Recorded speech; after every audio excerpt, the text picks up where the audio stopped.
Here's the couch as factory installed, 29.3. I've already started a little bit on the dismantle removal. The first thing I did was to swivel this up, expose the underneath storage area. Took two screws out, Phillips head screw, one here, one here. That attaches this skirt to the front. So once those two screws are out, you can lift the skirt up and set it down on the floor. And as you can see, I've already taken this duct out. The ducts come out with a on mine. There's a Phillips screw here, and then on the front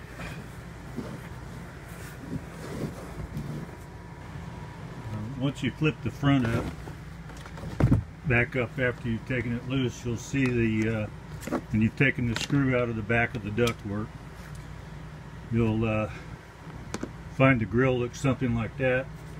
You can just reach around the edge and pop off gently this trim ring. That'll expose the two mounting screws. Those are Phillips. Take those out.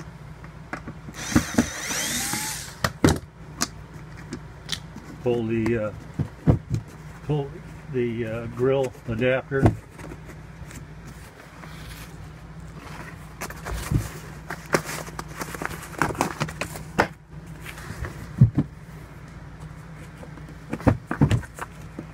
See how easy that comes out, piece of cake.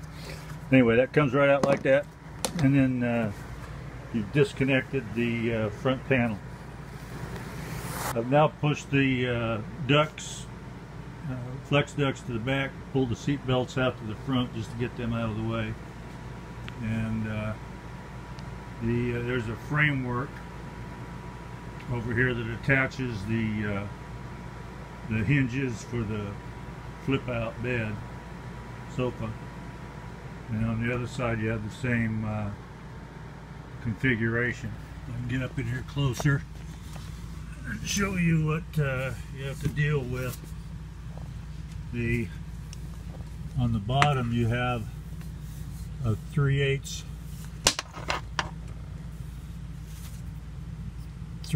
head screw self-tapper that goes down into this hole, down into the floor.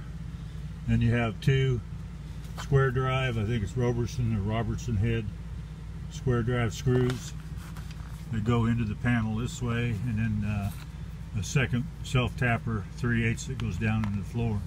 On the top you have 1, 2, 3 of the square drive screws. Once you remove them, this end panel, I believe, will come loose. Alright, I was able to get the folding portion of the sofa out by myself. It fit through the door easily.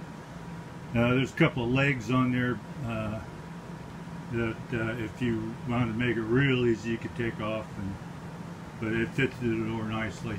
So now coming to take these arms off. This one was quite easy. It was just sandwiched in there, so that came right off. And then I came to this side, and this one's screwed down, and the boys at the factory got a little tricky on this one and put the sofa in before the coach was back paneled. So the screws that hold that panel in are down inside the little stub wall here. They're screwed into these cleats. There's one. There's another one. I believe there's just two. 1, 2. They look like Phillips head screws. Now to get to that, I had to pull this panel off. It's over by the driver's seat. There's the driver's seat. And what I was able to do is reach my hand down underneath the slide here. There's a big enough gap to get my fingers in, and this panel was a little loose down there, fortunately, and I was able to pop it loose in there. It comes off fairly easy. But anyway, once I take these screws out, I should be able to take off the remaining armrest. Okay, I actually found 3 screws in there, but when I got the 3 screws out, then the second armrest came right out. So now we're ready to take out the upper shelf. Now that'll have to come out because that's the chairs need to move back farther toward the rear wall once we're putting in. So, removing the shelf, there are 5